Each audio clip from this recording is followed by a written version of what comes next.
المساجد لله فلا تدعوا مع الله أحدا.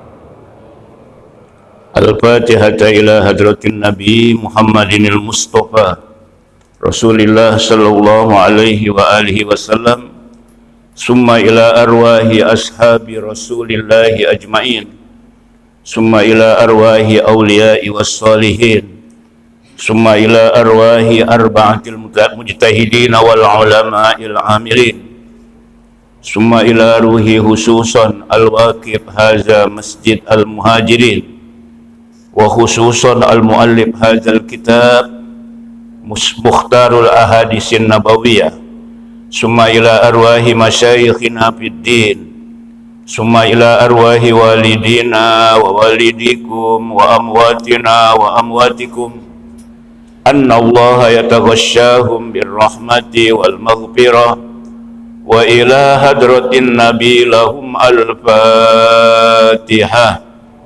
أعوذ بالله من الشيطان الرجيم. بسم الله الرحمن الرحيم. الحمد لله رب العالمين الرحمن الرحيم مالك يوم الدين إياك نعبد وإياك نستعين اهدنا الصراط المستقيم صراط الذين أنعمت عليهم غير المغضوب عليهم ولا الضالين آمين. بسم الله الرحمن الرحيم. الحمد لله رب العالمين.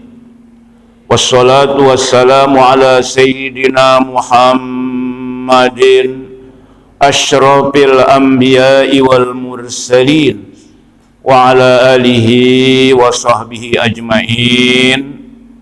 Amma ba'du. Rabbi shrah li sadri wa yassir li amri wahlul 'uqdatam min lisani yafqahu qawli.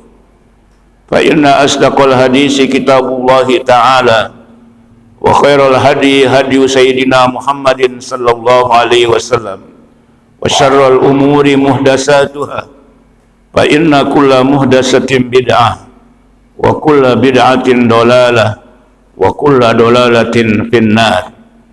Wa bis sanadil muttasili lil imamil muallifi rahimahullahu ta'ala wa adaman naf'a bihi wa bi barakati ulumihi wa bikum fid daraini amin. Summa qol, hadis yang ke-267 mengambil kitab Mukhtarul Ahadisin Nabawiyah. Hadirin hadirat, para bapak, para ibu, jamaah Masjid Al-Muhajirin, yang semoga kita semuanya yang hadir senantiasa mendapatkan ilmu yang bermanfaat. Alhamdulillah, kita bersyukur kepada Allah Subhanahu wa taala, pagi yang cerah dan ceria ini dengan wajah yang berseri-seri kita bisa melaksanakan kewajiban kita sebagai seorang muslim, yaitu sholat subuh berjamaah. Mudah-mudahan yang kita lakukan semuanya ini diterima oleh Allah Subhanahu wa taala. Nabi sallallahu alaihi wasallam bersabda, "Man shallal isya'a jama'atan faka'annama shalla nisfal lail." Barang siapa yang salat isya berjamaah, nilainya sama dengan salat setengah malam. Habis salat isya ba'diyah, kemudian sholat sunat lagi terus jam 12 baru berhenti. Kira-kira sanggup nggak? Ada yang nilainya sama, yaitu sholat isya berjamaah. Wa man shalla subha jama'atan faka'annama shallal laila kullahu. Dan barang siapa yang sholat subuh berjamaah, nilainya sama dengan sholat semalaman suntuk. Habis sholat subuh berjamaah, nilainya itu dari sholat isya terus sholat sunat menjelang subuh baru berhenti. Sanggup nggak kira-kira? Apalagi ya. Nah, oleh karena itu nilai sholat subuh berjamaah sungguh sangat luar biasa. Bahkan sholat berjamaah subuh ini di antara doanya itu, Allahumma barik li ummati fi bukuriha. Ya Allah, berilah keberkahan pada umatku di waktu pagi-paginya. Kita semua hidup, alhamdulillah sekarang ini berkah. Badan sehat, duit walaupun banyak ada, daripada sedikit nggak ada. Silaturahim juga bisa kita lakukan antara kita sesama muslim, dan kita saling mendoakan di antara kita. Subhanallah, luar biasa. Oleh karena itu nilai-nilai sholat subuh berjamaah dan nilai-nilai silaturahim di dalam sholat subuh berjamaah ini sungguh amat sangat indah dan luar biasa. Mudah-mudahan apa yang kita lakukan dilakukan juga oleh generasi-generasi berikutnya. Amin ya rabbal alamin. Hadirin hadirat Bapak Ibu yang saya banggakan, yang saya hormati, di dalam kitab Mukhtarul Ahadisin Nabawiyah, hadis yang ke-267, Rasulullah Shallallahu Alaihi Wasallam bersabda, Innal mu'mina la yanjusu. Sesungguhnya orang yang beriman tidak najis. Rawahul Bukhari wa Muslimun. Hadis riwayat Imam Bukhari dan Imam Muslim. Sabda Rasulullah Shallallahu Alaihi Wasallam ini sangat singkat, tapi punya arti yang sangat mendalam tentang kedudukan orang yang beriman. Kita semua yang hadir orang-orang yang beriman. Tanpa iman kita tidak mampu untuk datang melaksanakan sholat subuh berjamaah di Masjid Al-Muhajirin. Tanpa beriman kita tidak tahu mana yang halal, mana yang haram. Gak jelas kadang-kadang. Dengan beriman kita bisa melihat mana jalan yang lurus, mana jalan yang sesat, mana jalan yang diredoi oleh Allah Subhanahu wa taala, mana jalan yang dimurkai oleh Allah Subhanahu wa taala. Karena itu punya nilai terhadap orang-orang yang beriman kepada Allah Subhanahu wa taala. Berikutnya Rasul mengatakan atau bersabda, sesungguhnya orang yang beriman tidak najis. Apa yang dimaksud dengan tidak najis orang yang beriman? Secara lahiriah badannya bersih, sehat walafiat, meskipun sakit juga masih bersih. Kenapa? Sehari semalam kita sholat 5 waktu, kemudian sebelum sholat kita berwudu. Bukankah wudu yang kita lakukan merupakan kesucian diri kita secara lahiriah? Bayangkan 5 kali kita berwudu, berwudunya yang bagus, yang indah, yang sesuai dengan petunjuk Rasulullah Sallallahu Alaihi Wasallam. Di dalam kitab-kitab fikih dikatakan bahwa sebelum berwudu, bangun tidur, jangan pegang yang lain-lain. Kecuali itu kita cuci tangan dulu.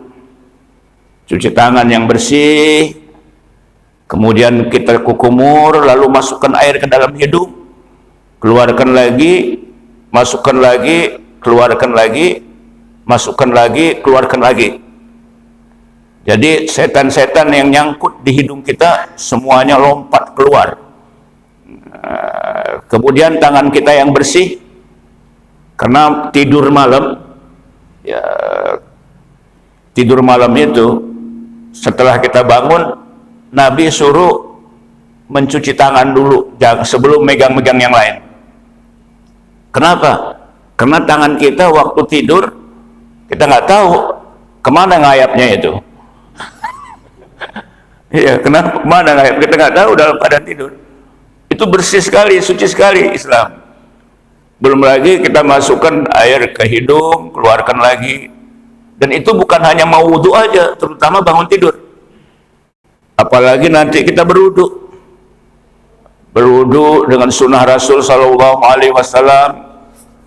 Membasuh muka, basuh muka itu dari atas dulu ke bawah sini terus 3 kali, kemudian membasuh kedua tangan, ujung dulu gini, terus gini sampai sikut, ya. Kemudian kiri dari sini dulu sampai mana? Sampai sikut. Nah kemudian membasuh menyapu kepala. Menyapu kepala itu sunnahnya gini. Ya, mengusap ya, ini terus ke belakang, kembalikan lagi ke depan. Ada yang melaksanakannya hanya sekali, tapi ada yang melaksanakannya 3 kali. Ini sunnahnya belakang. Nah, kemudian setelah itu baru apalagi terus telinga, kedua kaki dan seterusnya. Alangkah bersihnya. Jadi kata Nabi, innal mu'mina la yanjusu, orang yang beriman tidak najis. Itu secara lahiriah, secara batiniah juga tidak najis. Ada dalam Al-Qur'an bahwa orang-orang musyrik itu innamal musyrikuna najasun.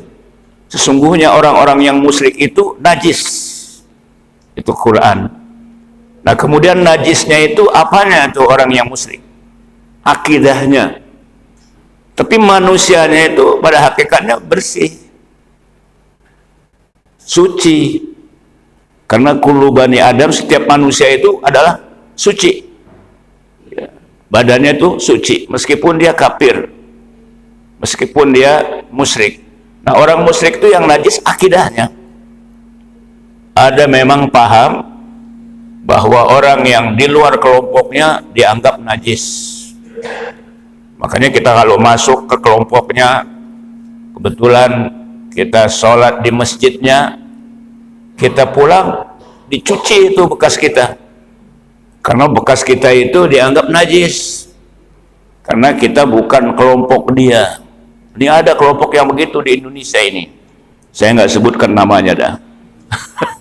Kelompok itu karena dianggap bahwa bukan kelompok dia, syahadatnya tidak sah.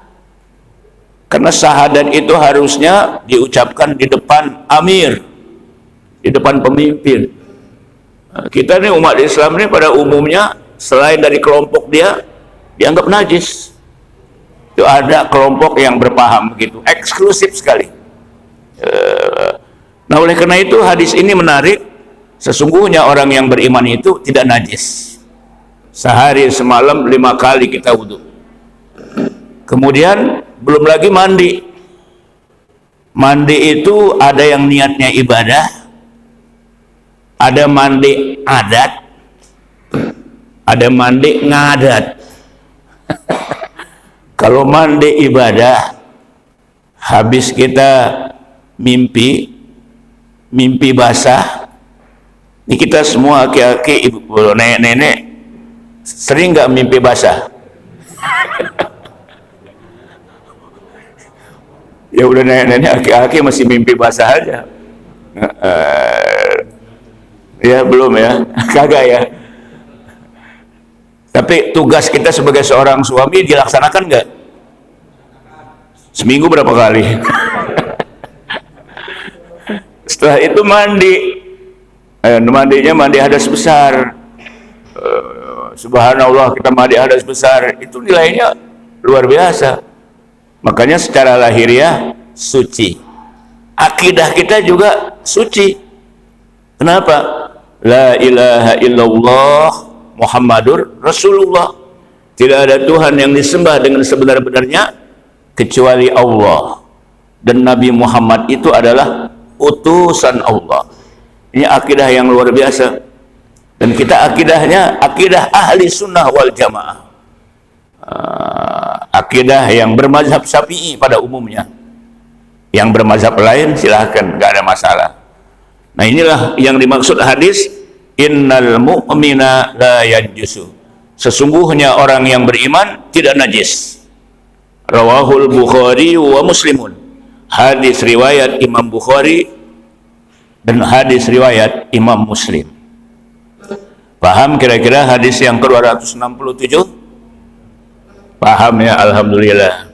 Sekarang hadis yang ke-278, maaf, 268.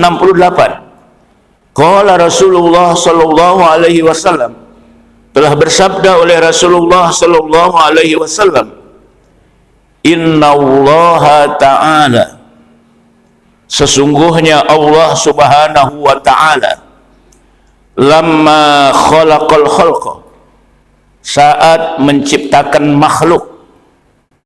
makhluknya, ya, diciptakan saat itu, ya, setelah menciptakan makhluknya itu, kataba biyadihi ala nafsihi, Allah menentukan, mencatat untuk kekuasaannya atas dirinya. Apa itu yang dicatat kekuasaannya atas dirinya? Inna rahmati taglibu ghadabi, sesungguhnya rahmatku, kasih sayangku mengalahkan murkaku. Rawahu Ibnu Majah an Abi Hurairah, hadis riwayat Imam Ibnu Majah dari Abu Hurairah radhiyallahu anhu. Allah subhanahu wa ta'ala yang menciptakan seluruh makhluknya, dari yang paling besar yang namanya arash sampai yang paling halus, paling kecil. Apa tuh yang paling halus, paling kecil? Kuman, kemudian punya anak, punya cucu. Lebih halus lagi yang tidak bisa dilihat dengan mata kepala telanjang, harus pakai kaca mikroskop ya, mikroskop ya, susah amat. Semua diciptakan oleh Allah subhanahu wa ta'ala. Kemudian langsung Allah menentukan untuk dirinya sendiri bahwa kekuasaannya terhadap dirinya, karena memang Allah maha kuasa. Segala apa, semuanya Allah sanggup dan Allah bisa. Manusia ini hanya diberi kekuatan oleh Allah sangat sedikit sekali untuk membuat, mengelola alam semesta ini, di dunia ini, dengan ilmu pengetahuan yang Allah berikan. Hanya sedikit sekali ilmu pengetahuan yang Allah berikan kepada manusia. Ibarat kekuasaan Allah, ilmu Allah, samudra yang luas. Sedangkan yang Allah berikan ilmu manusia itu ibaratnya jeriji dimasukkan ke dalam lautan yang luas itu, diangkat, lalu tetesannya itu ilmu manusia. Maka kata Al-Quran, wa yas'alunaka 'anir ruh qulir ruhu min amri rabbi wa ma utitum minal ilmi illa qalila. Mereka bertanya kepada engkau, hai Muhammad sallallahu alaihi wasallam, tentang ruh. Katakanlah, sesungguhnya ruh itu adalah urusan Tuhanku. Wa ma utitum minal ilmi, tidaklah aku berikan tentang ilmu itu kepada manusia illa qalila, kecuali hanya sedikit sekali. Tentang ruh aja manusia itu tidak bisa untuk meneliti, apalagi menangkap, merekam ruh itu, nggak bisa. Jangankan ruh, selain dari ruh aja kadang-kadang manusia kesulitan untuk merekamnya. Walaupun sekarang ini ilmu pengetahuan sudah begitu maju. Kalau dulu kita dengar informasi lewat radio, ya itu melalui kabel. Lama kelamaan nggak pakai kabel. Kemudian lama kelamaan dari besar jadi kecil. Sekarang lebih kecil lagi, yang namanya alat komunikasi, medsos. Itu dunia kita genggam. Segala informasi kita bisa lihat langsung, kapan saja. Emang ada hikmahnya itu tentang medsos. Kenapa? Dunia ini terbuka, telanjang. Jadi setiap orang yang mau melakukan kejahatan langsung direkam, dibikin konten lagi kadang-kadang. Nah, kemudian disebar cepat sekali. Sekarang ini baru sedikit ilmu manusia yang diberikan oleh siapa? Oleh Allah Subhanahu wa Ta'ala. Kalau tentang ruh, nggak bisa manusia menelitinya. Itu adalah hanya Allah yang mengetahui tentang ruh. Dan manusia nggak bisa bikin ruh. Ada yang namanya boneka, dikasih ruh, katanya, kemudian bisa ngomong. Kemudian kalau yang nggak punya anak bisa diangkat anak. Bisa gede nggak tuh boneka? Nggak bisa. Kita jangan dibodoh-bodohin lah. Karena ada orang yang pengen banget punya anak gitu, mau adopsi sama orang lain susah atau bagaimana. Itu ada yang menyiapkan itu benda yang namanya boneka, yang isinya katanya ruh. Dia bisa ngomong sendiri, kayak anak aja sendiri. Itu penyimpangan akidah. Dan tidak akan mungkin ruh bisa ditangkap, dimasukin ke dalam apa? Ke dalam boneka. Itu Quran yang bilang bahwa ruh itu adalah urusan siapa? Tuhanku. Jadi kalau dia bisa nangkap ruh, wah hebat sekali.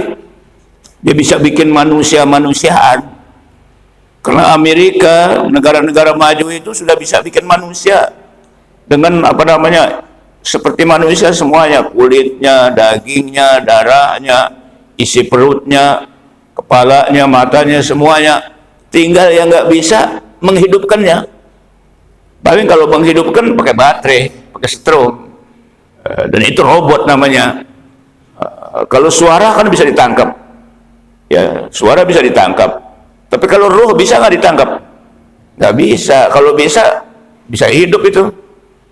Apalagi boneka, kita dibohongin.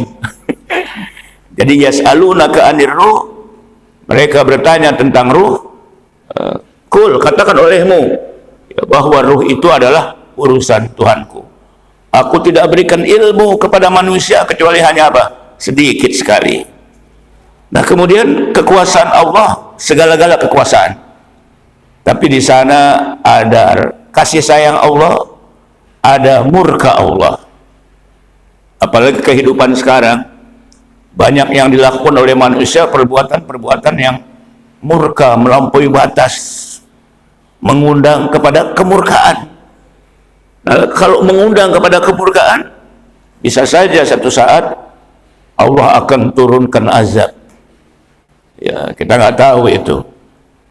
Adapun azab-azab yang Allah turunkan ke bumi ini, itu hanya sifatnya lokal, tidak seluruhnya. Kayak kemarin itu terjadi gempa bumi. Itu berapa skala Richter itu? 6, ya berapa itu? Itu baru sebagian kecil itu fenomena alam. Tapi kalau sudah gempa bumi seluruh dunia, iza zulzilatil ardu zilzalaha, apabila bumi ini digoncangkan dengan yang segoncang-goncangnya, iza zulzilatil ardu asqalaha, ya. Kemudian isi perut bumi akan keluar semuanya, ya. Dan itu ada dalam surat, ya, iza zulzilatil ardu zilzalaha wa akhrajatil ardu asqalaha. Kemudian keluarlah isi bumi ini yang sekeluar-keluarnya kalau terjadi goncangan dahsyat seluruh dunia. Itu termasuk hari kiamat memang. Tapi murka Allah itu bisa langsung. Tapi untuk umat Nabi Muhammad tidak.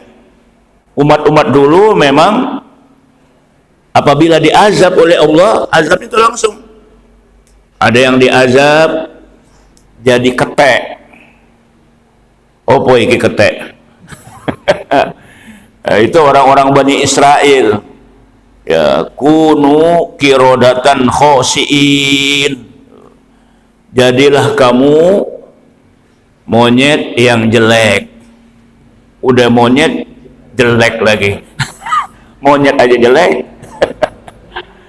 Itu kan karena orang-orang Bani Israel melanggar hukum-hukum Allah, di mana mereka dilarang mancing hari Sabtu. Nggak boleh ya, karena hari Sabtu itu hari ibadah mereka, orang-orang Bani Israel. Tapi mereka bandel. Akhirnya mereka begitu lewat, kemudian di sungai banyak ikan pada nenggak. Kalau tukang pancing ngelihat ikan nenggak, bagaimana kira-kira sikapnya? Lupa segala-galanya. Di sini ada nggak tukang mancing? Mancing seneng banget gitu ya, sambil ngerokok. Diliatin, di mana sih nikmatnya mancing itu? Tuh pengalaman ya. Waktu ditarik ya ikan nenggak, kemudian dimakan ya itu, wah di situ dunia beserta isinya punya kita ya tuh. Saking nikmatnya ya, saking indahnya itu kata tukang pancing. Nah tukang pancing di zaman dulu, zaman Bani Israel, itu larangan, nggak boleh. Tapi kalau sekarang kita nggak boleh. Ini zaman dulu ini. Akhirnya mereka mancing juga. Kemudian ada yang nggak mancing sih, nggak ngambil ikan, cuman dia bikin soakan. Orang Betawi bilang soakan, jebakan. Di pinggir sungai itu dibikin jebakan, kemudian ikan pada masuk. Saya nggak cari ikan, cuman saya bikin jebakan. Sama aja itu. Akhirnya mereka dikutuk oleh Allah. Dalam Al-Quran disebutkan itu, kunu kirodatan khosiin. Jadilah kamu monyet yang jelek. Kemudian langsung jadi monyet. Nah monyet-monyet yang ada sekarang keturunannya bukan? Bukan, itu monyet khusus. Khusus monyet itu, ada para ulama tafsir mengatakan dia hidup dalam waktu 3 hari 3 malam. Ada yang mengatakan begitu. Kemudian setelah itu binasa. Bukan monyet yang sekarang ini, bukan. Artinya begitulah bandelnya orang-orang Bani Israel yang ditunjukkan oleh Allah dalam Al-Quran untuk umat Nabi Muhammad SAW. Jangan sampai kita melampaui batas di dalam melakukan penyimpangan-penyimpangan, sesuatu yang dilarang oleh Allah Subhanahu wa Ta'ala. Tapi meskipun demikian, ya murkanya Allah itu bisa dikalahkan dengan apa? Inna rahmati taghlubu ghadabi. Sesungguhnya kasih sayangku bisa meredam dengan rahmatku. Dengan rahmat Allah, ya. Dengan rahmat Allah, Allah meredam akan murkanya Allah kepada manusia. Ini dalam hadis Nabi SAW, riwayat Ibnu Majah an Abi Hurairah. Ya, seperti dalam hadis yang lain, misalnya ketika Nabi SAW menjelaskan tentang hadis, nih hadisnya belum sampai, cuma saya sampaikan lagi. Inna Allah Ta'ala, ini kata Rasulullah, sesungguhnya Allah Subhanahu wa Ta'ala yaqul, berfirman, ini hadis qudsi, inni la uhimmu bi ahlil ardi azaban. Apa firman Allah? Sesungguhnya aku ingin, ya, menurunkan azab kepada penduduk bumi. Kata Allah begitu. Ini sesungguhnya aku la uhimmu, ingin, bi ahlil ardi, dengan penduduk bumi, azaban, aku turunkan azab. Ini kata Allah. Tapi selanjutnya Allah mengatakan, fa iza nazartu ila ummari buyuti, maka apabila aku melihat kepada orang-orang yang memakmurkan rumah-rumahku. Siapa itu orang-orang yang memakmurkan rumah-rumahku? Orang yang memakmurkan masjid-masjid Allah dengan sholat berjamaah, dengan majelis taklim, pengajian, berzikir, ya, beribadah. Mereka makmurkan masjid-masjidku itu atau rumah-rumahku. Aku lihat wal mutahabbina fi, dan aku melihat di antara mereka saling mengasihi, saling menyayangi. Sebagai manusia, sebagai hamba Allah, sebagai orang yang beriman, satu dengan yang lainnya saling apa? Mengasihi, menyayangi. Karena umat Islam satu dengan yang lainnya apa? Bersaudara. Oleh karena itu kita saling menyayangi, saling mengasihi. Lalu Allah melihat orang-orang yang saling menyayangi, saling mengasihi. Di zaman sekarang umat Islam Indonesia saling menyayangi, saling mengasihi enggak? Bahkan cenderung saling mencaci, terutama yang diangkat masalah khilafiyah. Dan itu enggak pernah berhenti. Kalau kita lihat di medsos, adu domba tentang pendapat-pendapat di dalam Islam. Apalagi sekarang para habaib sedang mendapatkan ujian besar sekali, sehingga kalau kita lihat di medsos ada habaib yang namanya Habib Kribo. Ya saya nggak tahu apa Habib benar apa kagak dia. Habib Bahar bin Smith, Habib Rizik. Wah, ini sekarang luar biasa ini. Menjelang pemilu, ya karena politik, apa karena memang saling bermusuhan, karena iri hati itu sekarang. Belum lagi masalah-masalah khilafiyah diangkat begitu kencang, begitu dahsyat, supaya umat Islam tidak saling mengasihi. Kemudian kadang-kadang informasi lewat medsos itu dipotong, ditambahkan, kemudian muncul umat Islam yang tidak sependapat. Kayak terjadi di Lombok itu kan sampai pesantren dibakar. Bayangin juga, demo ribuan orang menuntut supaya ustadz yang memberikan ceramah itu ditangkap, dipenjarakan, karena dia mengangkat masalah-masalah ziarah. Masalah ziarah ini kan udah masalah yang umum. Kita umat Islam ziarah itu bukan minta sama kuburan, bukan tawassul. Bahkan ziarah kan diperintah oleh Rasulullah SAW, walaupun dulunya dilarang. Kuntu nahaitukum an ziyaratil qabri fazuruha. Dulu aku melarang ziarah kubur, sekarang ziarahlah kamu. Untuk apa sih ziarah kubur itu? Tuzakkirukumul akhirah, supaya kamu ingat akan akhirat, supaya kamu ingat akan mati. Itu tujuan ziarah kubur, bukan minta-minta sama kuburan. Tetapi yang anti ziarah kubur, katanya orang-orang banyak yang pada minta sama kuburan. Masa minta sama kuburan? Jadi dia itu ditambah-tambah itu ceramahnya. Akhirnya terjadi antara umat Islam, terjadi kasih sayangnya hilang, tidak saling mencintai, bahkan cenderung dibakar pesantrennya itu. Dan ini sekarang terjadi, dan itu bukan hanya di Lombok aja, itu kan hal yang sensitif. Belum lagi masalah-masalah yang lain itu memang sengaja untuk dipecah belah umat Islam.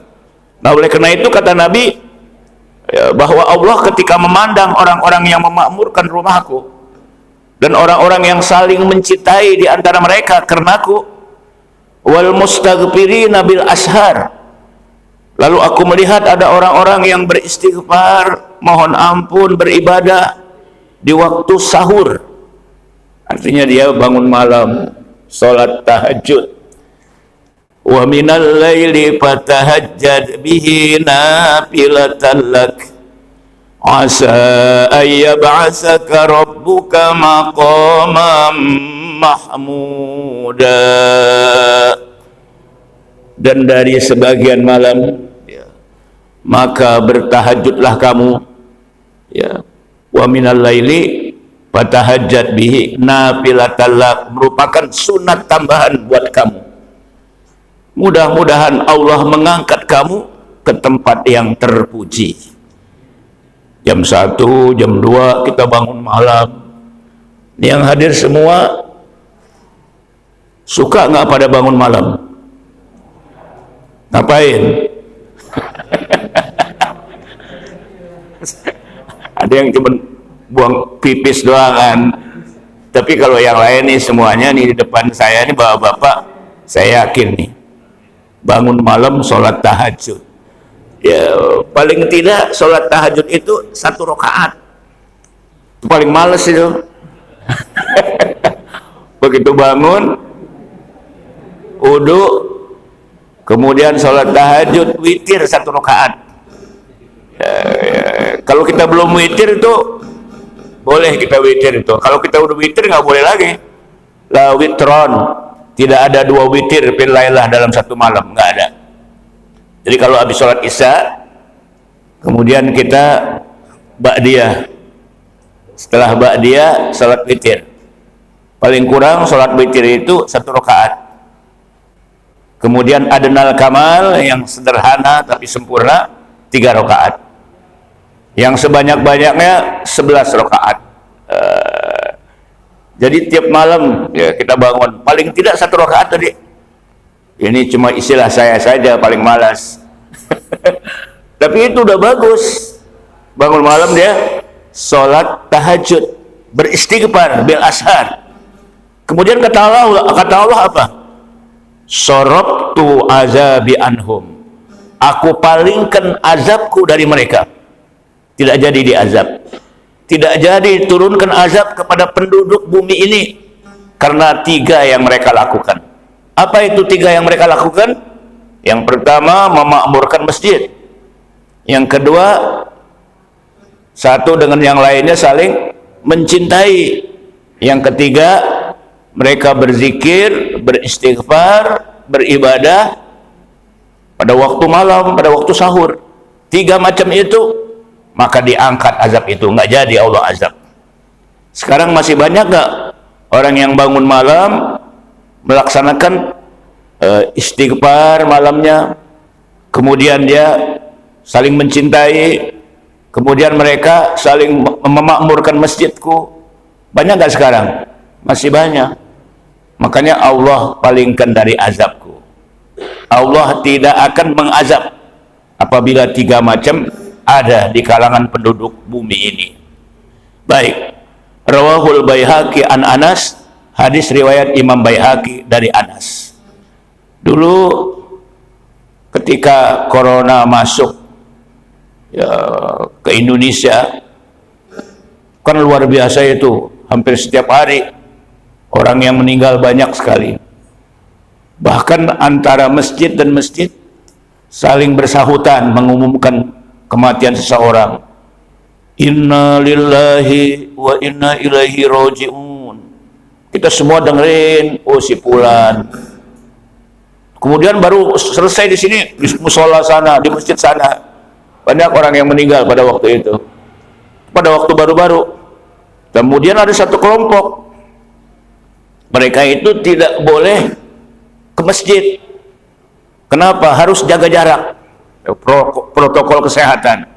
Tapi mereka tetap ke masjid, mereka beribadah. Kenapa? Mereka berpegang kepada hadis ini. Karena azab Allah tidak akan turunkan ke bumi, karena mereka memakmurkan apa?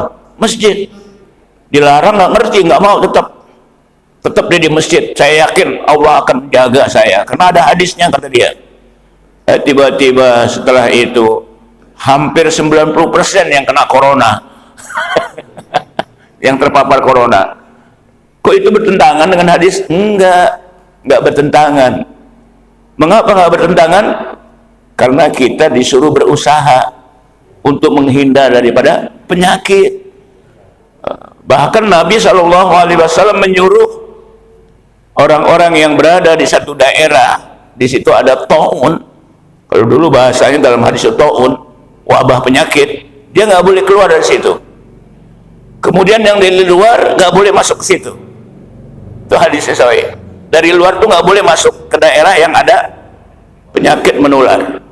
Nah, dia berprinsip kepada hadis ini, saya memakmurkan masjid, udah dijamin oleh Allah akan dipalingkan dari azab. Nggak tahunya hampir 90% yang terpapar corona. Nah, alhamdulillah kita bersyukur kepada Allah. Sekarang ini corona udah melandai, ya, masuk lagi yang baru,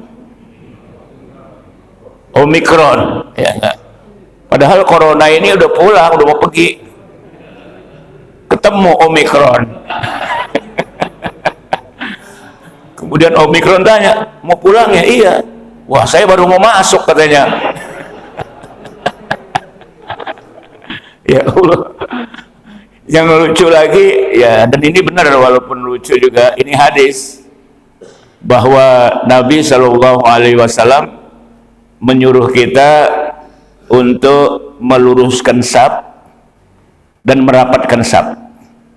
Dalam hadis begitu, kata Nabi, rusu sufufakum, rapatkan saf kamu, wa qaribuha, dan dekatkan, wahazul a'naq, antara pundak, leher, dan biar sama gitu. Itu Nabi bilang begitu. Kemudian Nabi mengatakan, ini sesungguhnya aku melihat asyayatinu, setan-setan, tadkhulu, masuk fi kholalis sopi, di sela-sela saf. Kemudian setan itu kal khazab.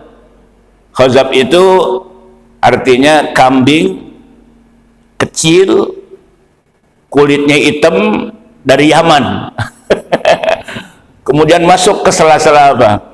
Sela-sela saf, dia masuk itu. Kata Nabi Shallallahu Alaihi Wasallam. Makanya Nabi menyuruh untuk merapatkan saf, karena setan itu masuk. Nah, kemarin tuh pada waktu safnya longgar, setan yang hitam kecil tuh kayak kambing, dia senang itu udah.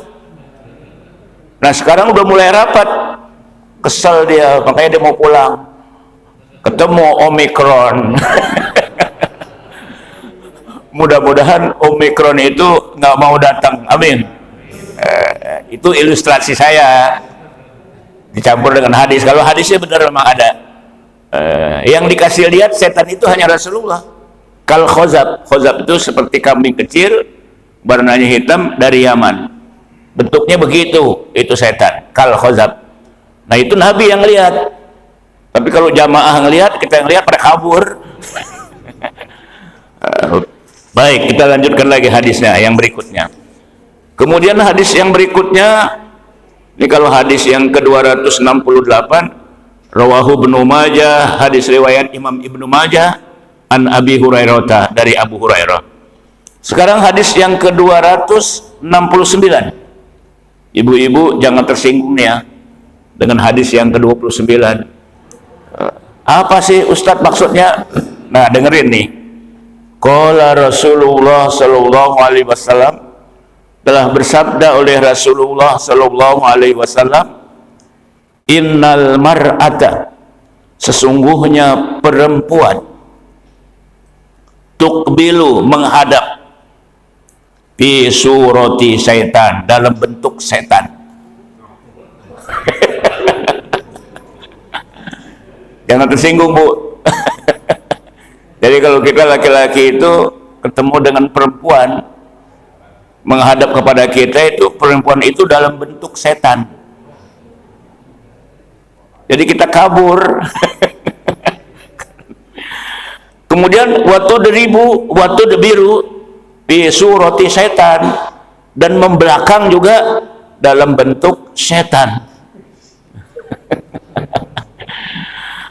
Fa iza ra'a ahadukumul mar'ata, maka apabila melihat salah seorang kamu akan perempuan, fa'ajabathu, maka perempuan itu mengagumkan kamu, membuat kamu jadi salah tingkah karena cakepnya itu perempuan, apalagi janda. Kulitnya kuning langsat, wajahnya melankoli, hidungnya mancung, alisnya bak semut beriring, dagunya seperti sarang lebah bergantung, betisnya bunting padi. Ya Allah, kira-kira yang hadir semuanya matanya melotot nggak? Padahal udah aki-aki ya. Apalagi anak muda ya, ngelihat gitu. Pak Jabadhu, membuat dia tertarik dengan perempuan itu. Fal ya'ti ahlahu, maka pulang buru-buru, ketemuin keluarganya, ketemuin istrinya. Bahkan ketika ngelihat, kita bilang yang di rumah lebih cakep daripada yang ini, meskipun di rumah udah nenek-nenek.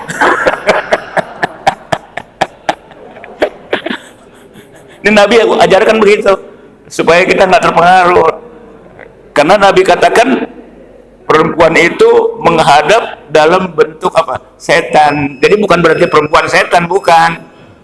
Ini godaan. Sebab setiap laki-laki, siapapun orangnya, kalau ngelihat yang cakep pasti tertarik, karena bang udah timpalannya. Meskipun dia aki-aki tetap juga tertarik. Cuman yang berbeda keberaniannya. Keberaniannya. Jadi itu obatnya kalau kita ngelihat sesuatu yang menarik, yang menggoda. Ini biasanya orang-orang yang seperti ini kehidupan ekonominya mapan, badannya sehat walafiat, rezekinya mengalir terus, kemudian sering keluar karena dia bisnismen, orang yang sibuk dengan usaha. Dia telepon sama istrinya, "Ma, mungkin saya nggak pulang seminggu nih, Ma." Istrinya udah percaya aja, karena dianggap suaminya jujur. Nggak taunya seminggu nggak pulang, ada simpenannya. Ibu-ibu setuju nggak kalau suami punya simpanan, Bu? Ibu-ibu.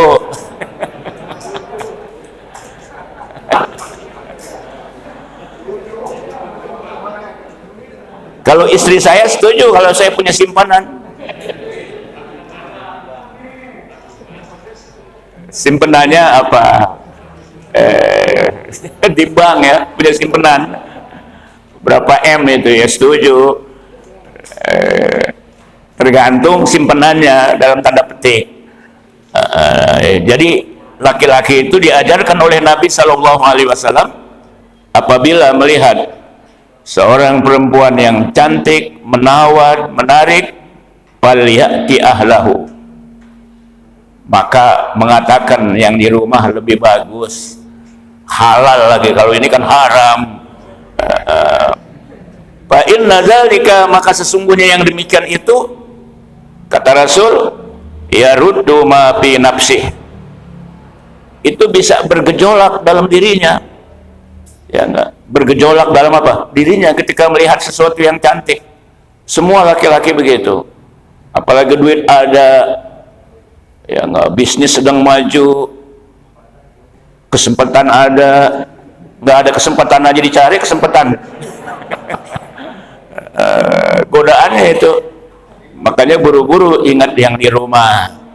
Karena pada saat itu bergejolak dalam pikirannya itu, terusin jangan terusin. Kira-kira yang menang terusin apa jangan terusin? Tergantung iman kita. Kalau jamaah al-muhajirin saya yakin jangan terusin. Yang di rumah lebih cantik, lebih menawan. Rawahu Muslimun, hadis riwayat Imam Muslim.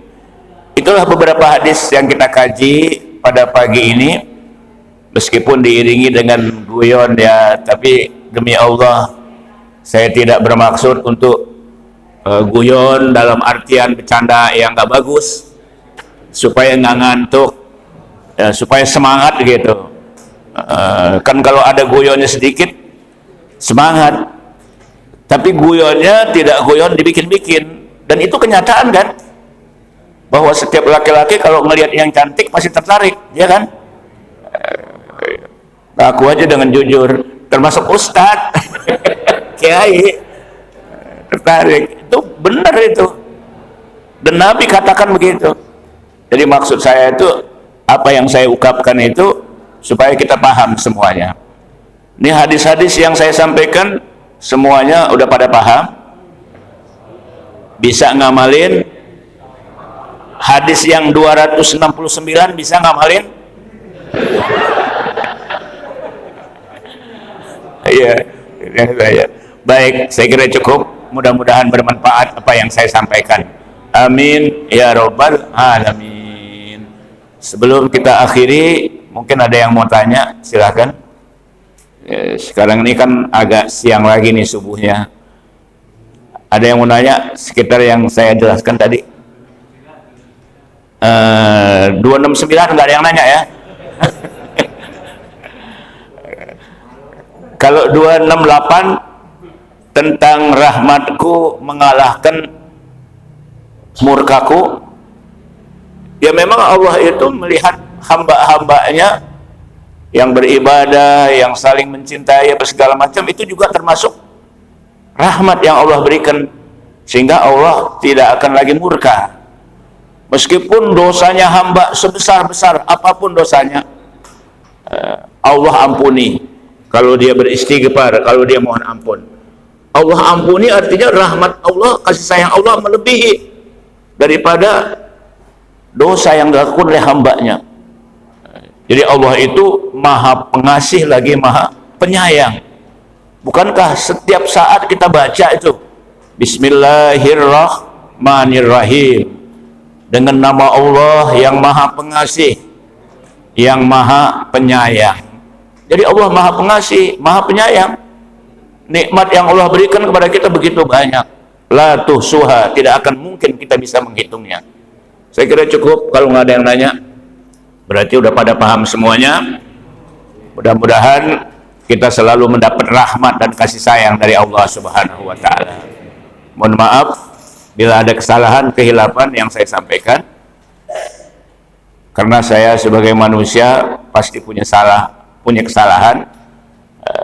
Oleh karena itu, sekali lagi mohon dibukakan pintu maaf yang seluas-luasnya. Mari kita berdoa, mohon kepada Allah agar kita mendapatkan ilmu yang bermanfaat. Bismillahirrahmanirrahim. Alhamdulillahirabbil alamin. Allahumma shalli ala sayyidina Muhammad wa ala ali sayyidina Muhammad. Rabbana anfa'na bima 'allamtana, Rabbi 'allimna allazi yanfa'una, Rabbi faqihna wa faqih ahlana wa qarabatin lana fi dinina ma'a ahlil qutri unsa wa zakar. Wa sallallahu ala sayyidina Muhammad wa alihi wa sahbihi wa sallam. Walhamdulillahi rabbil alamin. Wallahul muwaffiq ila aqwamit thoriq. Wassalamualaikum warahmatullahi wabarakatuh.